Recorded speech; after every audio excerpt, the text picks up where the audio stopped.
Assalamu alaikum. I'm Dr. Nas and I'm again here with a new topic.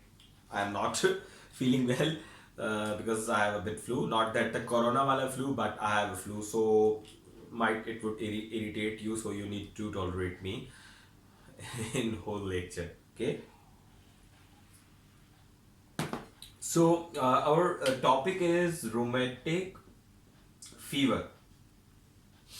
Rheumatic fever. What is rheumatic fever? Actually, it is an autoimmune disease. It is an autoimmune disease. Okay, so we will discuss about the pathophysiology, the Jones criteria, and the low risk and the high risk population of rheumatic heart disease or rheumatic fever, and what are the consequences of rheumatic fever.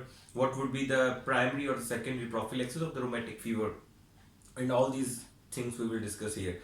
But we have to start from the pathophysiology first. Okay, so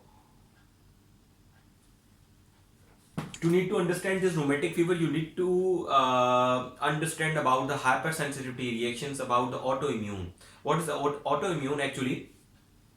So let me clear it before going towards the rheumatic fever, that there is a lot of difference between the rheumatic arthritis and rheumatic fever. These both diseases are actually have too much difference in each other, because rheumatic fever is the fever actually which is causing by type 2 sensitivity reaction. It is actually cytotoxic effects of the antibodies which act against their human tissue. Okay, but in rheumatic arthritis actually these are the immune complexes which act against the human tissue. So now we will discuss about the pathophysiology of rheumatic fever. What happens actually when group A streptococcus, it is a special type of the streptococcus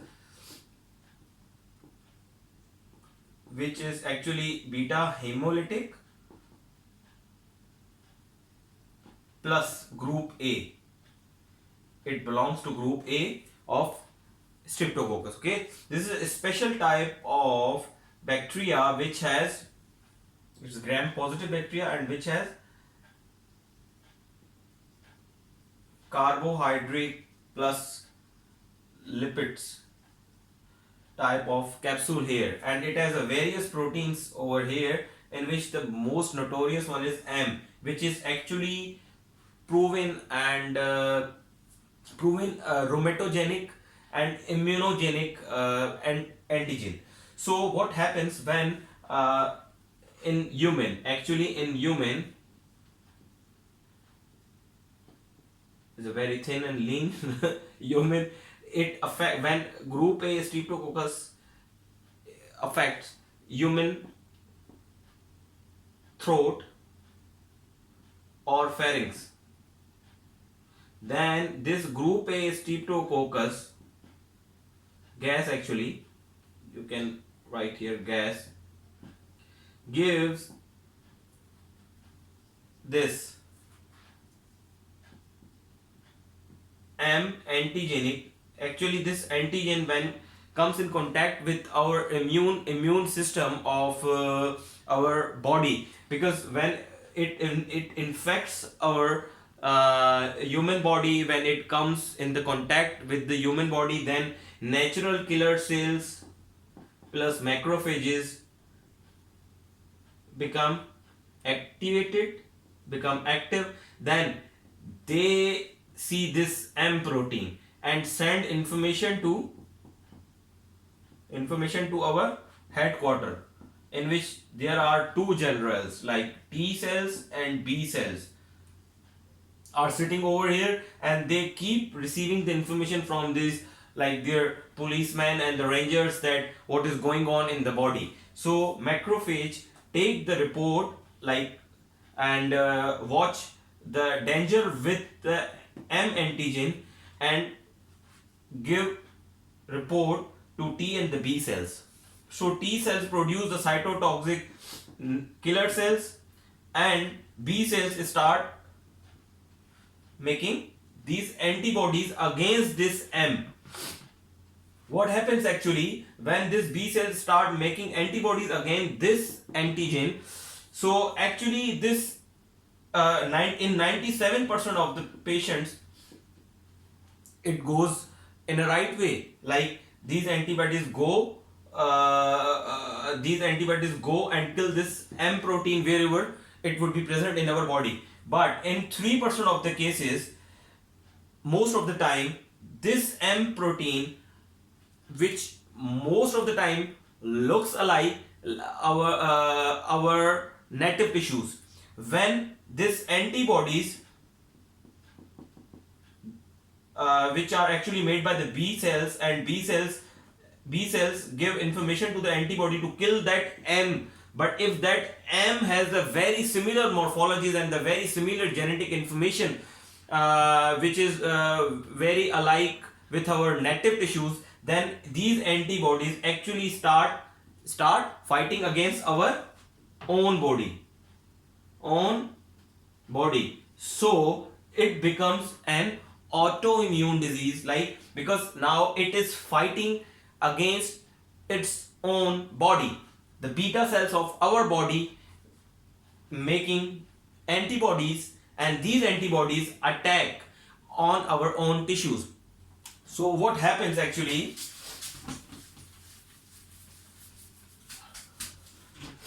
when these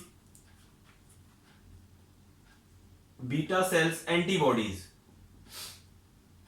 against M protein, it's actually capsular protein which has a carbohydrate and all these the different morphologies, but the name of the antigen is M protein. It starts attacking heart, it gives pancreatitis. In rheumatic fever, when it start attacking joints, it gives arthritis. When it starts attacking brain, it gives Steinmann-Chorea. Okay? And when it starts against your skin, it gives erythema marginatum. And if it like attacks in the tissue like subcutaneous, then it will give subcutaneous nodules, erythema marginatum. It also attack your kidneys, so it gives glomerulonephritis. Got it? It is how actually rheumatic fever affects our body. That's why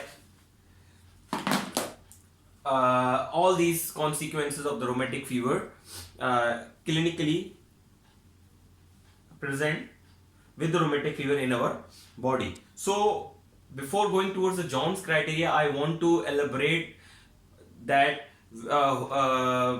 what is the definition of high risk group and the low risk group, because the modified Jones criteria is actually divided into the low risk group and the high risk group in the cardiology. So what is the high risk groups? According to ACC and AHA and the other American guidelines of the rheumatology, tells that the high risk group are those group who have like more than or equal to 2 children in 1 lakh, in more than 1 lakh school children.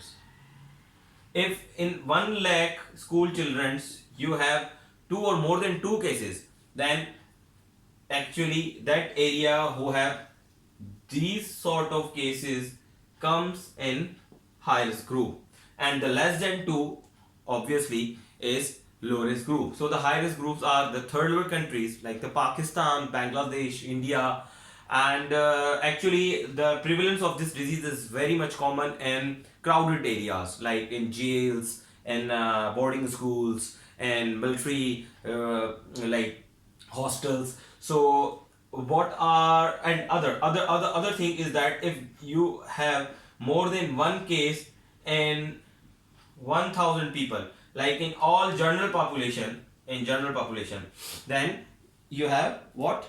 You have actually high risk group. You are like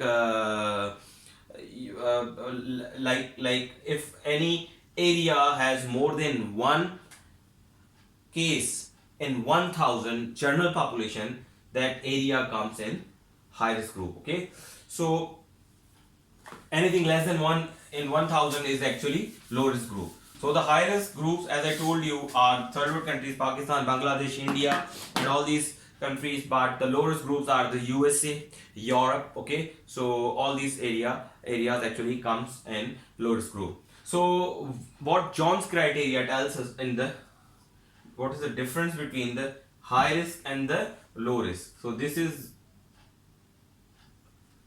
high risk and this is low risk. Okay, so in and these are the criterias. Like, what about arthritis? When antibody attacks against our own arterial synovial cavity, it gives arthritis to the patient. Okay, and that arthritis is the most common most common symptom of rheumatic fever, but it is least specific. Okay, so, and it most of the time, more than 80% of the patients with the rheumatic fever have arthritis. In the high risk group, if your patient is complaining of polyarthritis, then you will calculate it as 1. Then you will give it a 1 point. Got it? But if your patient is complaining of monoarthritis or polyarthralgia, you will not calculate it as a major point, but you will calculate it as a minor point. Minor criteria. So this is a major criteria, but the polyarthralgia, okay, is in high risk group is what? Is your minor criteria. So okay, but in the low risk group, sorry, I'm actually confusing all these things.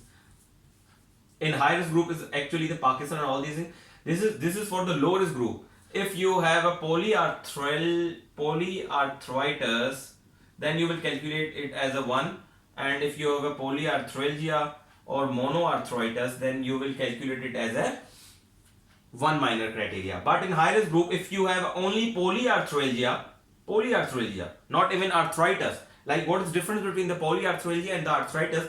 The polyarthralgia is like the pains in the your joints, okay, but arthritis is actually the swelling of the synovial cavity with the active inflammatory processes going on in the synovial cavity. So if you have polyarthritis, then you will give it a 1, but if you have a polyarthralgia, you can also give it a 1.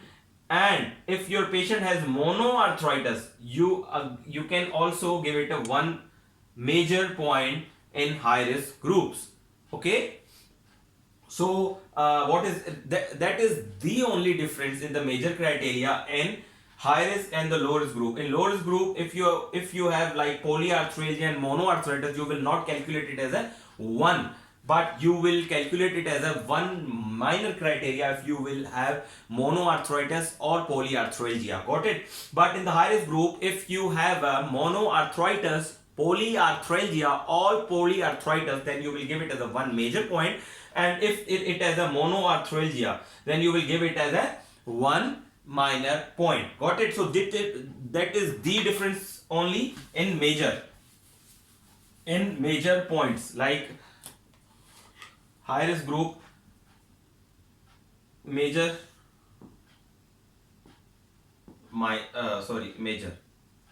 So in this is a polyarthritis plus polyarthralgia, or actually and monoarthritis. Okay, so you will give it a 1 major. Irrespective of this, the lowest group should have polyarthritis only. Polyarthritis.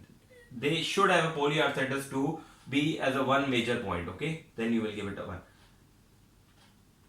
So other criterias are: number 2 is carditis, number 3 is Sindman-Chorea, number 4 is erythema marginatum, and number 5 is subcutaneous nodules. So the carditis is the most common presentation of the patients in ER with rheumatic fever, but it is the specific for the rheumatic fever as well. But it is a most common presentation. It is not most common symptom of your rheumatic fever. Got it? Most of the time present in the ER not because of the arthritis, but because of the heart failure or with the rheumatic heart diseases, with rheumatic or with the history of rheumatic fever. What is the Sindman-Chorea? That Sindman-Chorea is actually the involuntary movements because of antibodies. When antibodies actually attack your central nervous system, where at the extrapyramidal system, then it would give the extrapyramidal symptoms, and it would give what the involuntary movements of the limbs and all these things, and it might be in a only single limb, and it may be it may involve so many limbs in it. So it would give you involuntary movements with rheumatic fever. Sometimes the patients with rheumatic fever can only present with the Sindman-Chorea, and the Sindman-Chorea, the patients who actually present with the Sindman-Chorea are only the 30% of the patient with rheumatic fever have Sindman-Chorea. This is the least common presentation of rheumatic fever, but it is a specific one.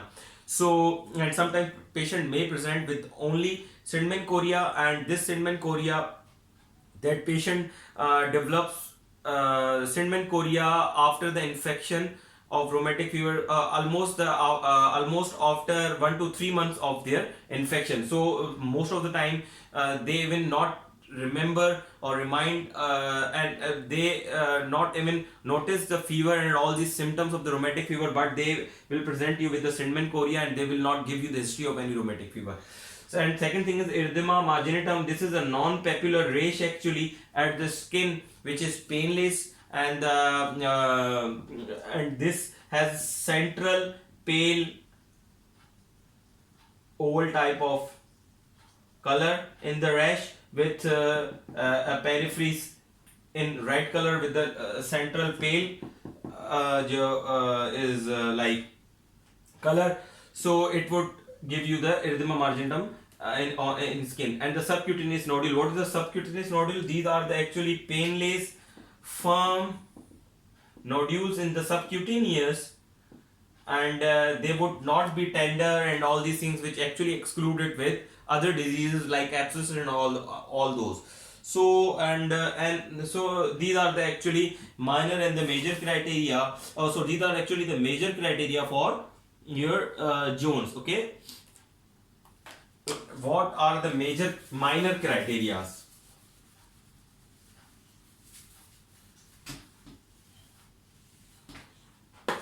So the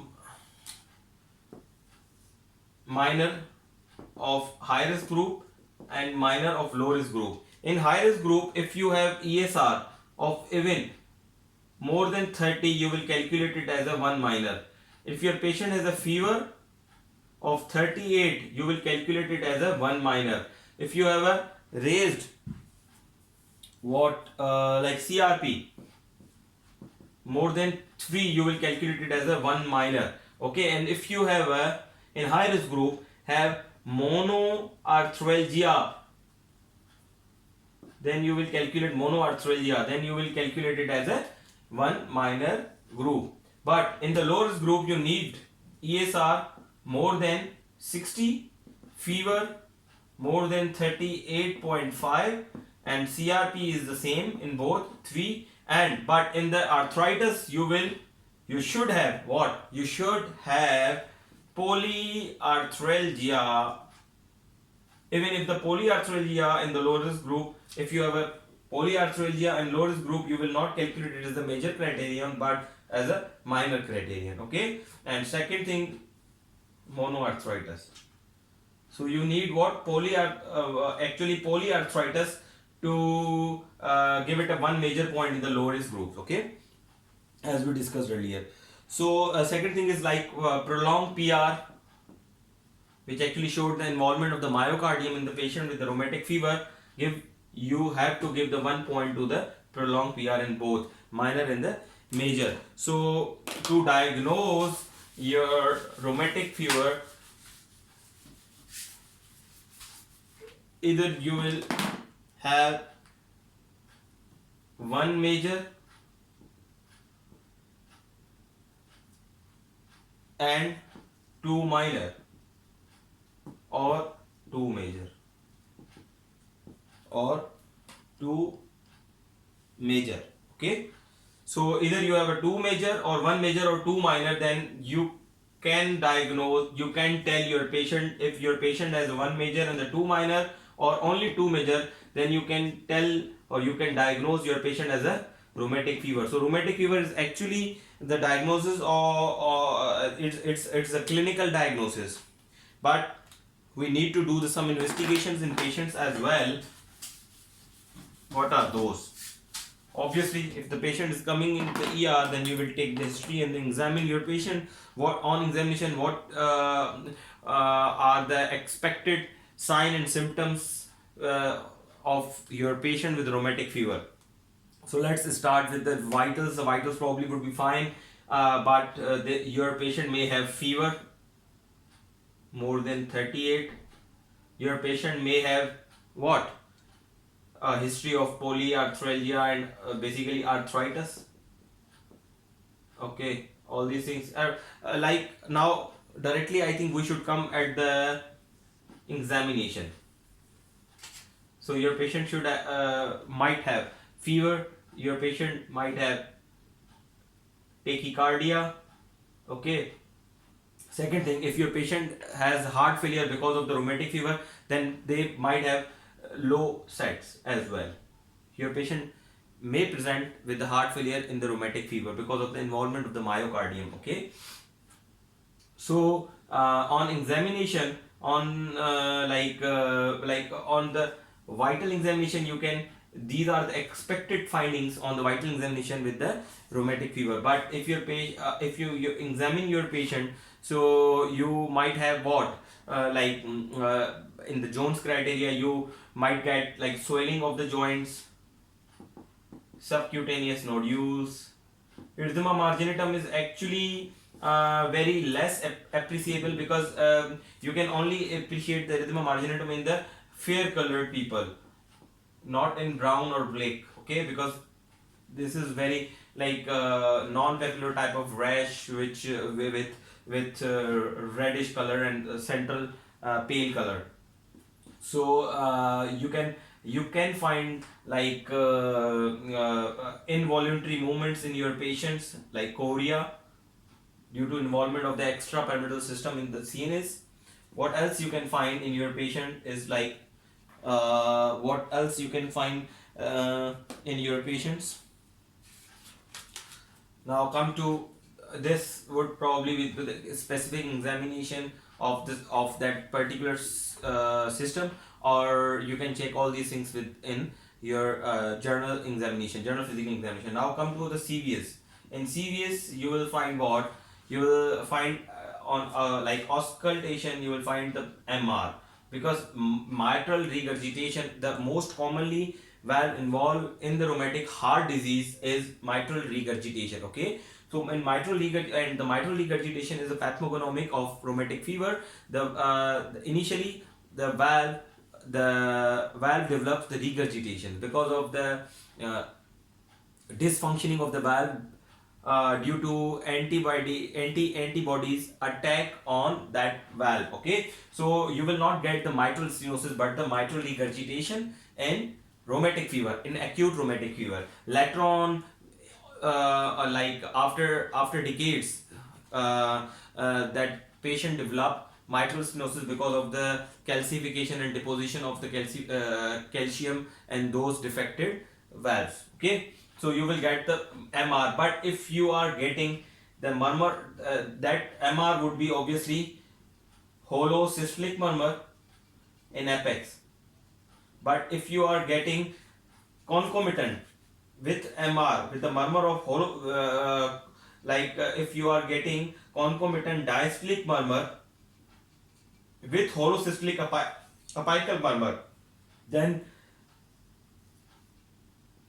you can safely say that this is a Carey-Coombs murmur. Carey-Coombs murmur.